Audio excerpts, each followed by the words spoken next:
também em estética. E um certo dia eu comecei a me sentir mal, uma tontura. Comecei a sentir um pouco de ânsia de vômito, ia dormir e o coraçãozinho disparava. E eu falei, eu preciso tirar um tempo para cuidar de mim. Mas esse tempo nunca chegava, Juninho. Não sei se você já passou por isso. Nunca chegava. Até que um dia meu corpo ele simplesmente foi parando. Não conseguia mais comer. Eu lembro que eu estava fazendo curso pela manhã, aí à tarde eu ia para o salão trabalhar na estética e à noite eu ia para os eventos. Então voltava de madrugada e no outro dia aquela correria, né? E quando eu levantei para ir para o curso, eu chegava no curso e eu não conseguia me concentrar. É como se eu estivesse aqui com você e a minha mente ela não estivesse ali, sabe? E aquela tontura e passando mal. E falei, vou pro médico. Fui, né? Fui pro pronto-socorro a primeira vez. Chegou lá, me deram um remedinho, eu voltei para casa. Depois, no outro dia, passei mal de novo. E eu comecei a perceber que aquilo não estava normal, né?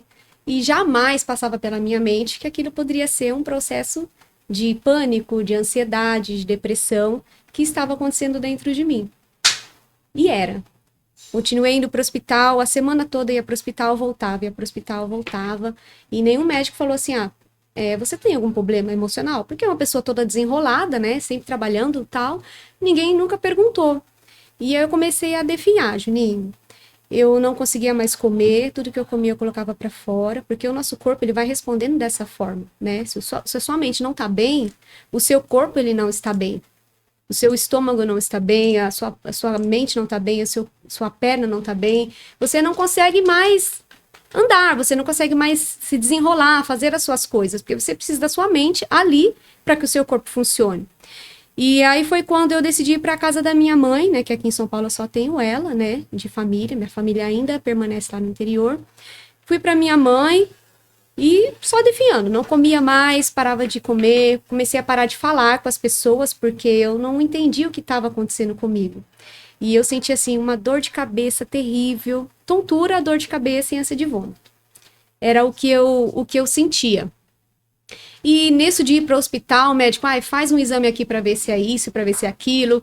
E eu fiz exame de sangue, eu fiz exame de tudo que você imaginar. Até que me mandaram para fazer um exame neurológico, para ver se eu tinha um aneurisma, alguma coisa, né? Porque a dor de cabeça era insuportável.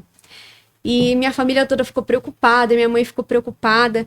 E esse processo durou 3 meses. Os primeiros 17 dias que eu passei nesse processo, eu comecei a definhar muito, como eu te falei. Aí eu comecei a ter as crises de pânico, só que até então eu não sabia que eram crises de pânico. Então eu deitava para dormir e quando eu ia dormir subia aquele calafrio, aquele coração disparado e eu não dormia. Então eu fiquei uma média de 15 a 17 dias sem conseguir dormir. Então assim, eu virei um zumbi. Quem me viu nessa fase me via em cima da cama, sentada e era só um pijama. Eu comecei a usar as roupas da minha sobrinha de 11 anos, de tanto que eu emagreci, porque Tudo isso sem descobrir o que era. sem descobrir. Era o emocional, né? Era o pânico, era a ansiedade, porque assim, o meu medo era estar com alguma coisa que eu não pudesse curar.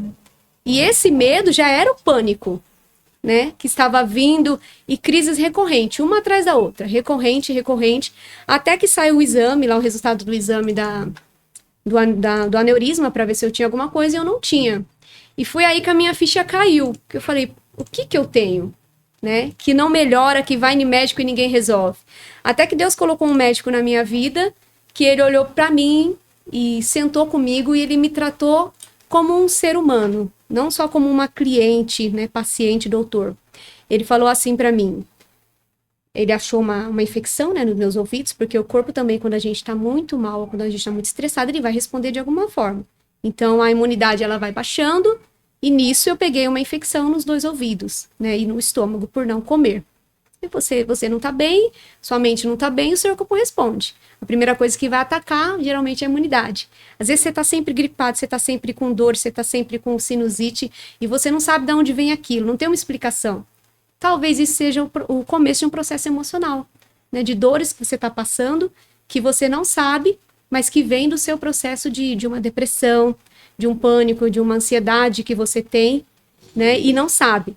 E aí aquele médico olhou para mim, falou que eu tinha essa questão da infecção, mas que o meu problema maior era emocional. E ele sentou comigo, assim, como a gente tá aqui cara a cara, e falou pra mim assim: Fernanda, eu vou contar pra você o meu processo. E ali ele começou a falar comigo do processo pessoal dele. Que ele era um médico, que ele demorou 2 anos pra sair de uma cama, por conta de depressão, por conta de problemas emocionais. E que o que ele via em mim tinha sintomas emocionais, que o que eu tinha era emocional. E a gente precisava saber a origem. Só que eu não quis aceitar, né, Juninho? De primeira a gente nunca quer aceitar, né? Não Ainda mais quem vem do interior, cidade pequena. Não quis aceitar, porque eu, uma pessoa tão desenrolada, eu não tenho tempo para isso, né? Eu tenho que cuidar da minha vida. Eu tinha acabado de comprar um apartamento, eu tenho uma casa para pagar, eu tenho móveis para comprar, eu estava fazendo um curso que eu queria muito, né? Que era o de produção musical, depois de tantos anos sem mexer nessa área. Então, eu não queria aceitar que aquilo estava acontecendo comigo. E então, voltei para casa e só fiz o tratamento para infecção. Não quis passar num psiquiatra, não quis passar num psicólogo. E dei trabalho, viu? Dei trabalho. Demorei esses 3 meses aí para a ficha cair, que realmente eu estava com as emoções doentes. Demorei. Caraca. Nesse processo todo, você já tinha... nesse processo que você estava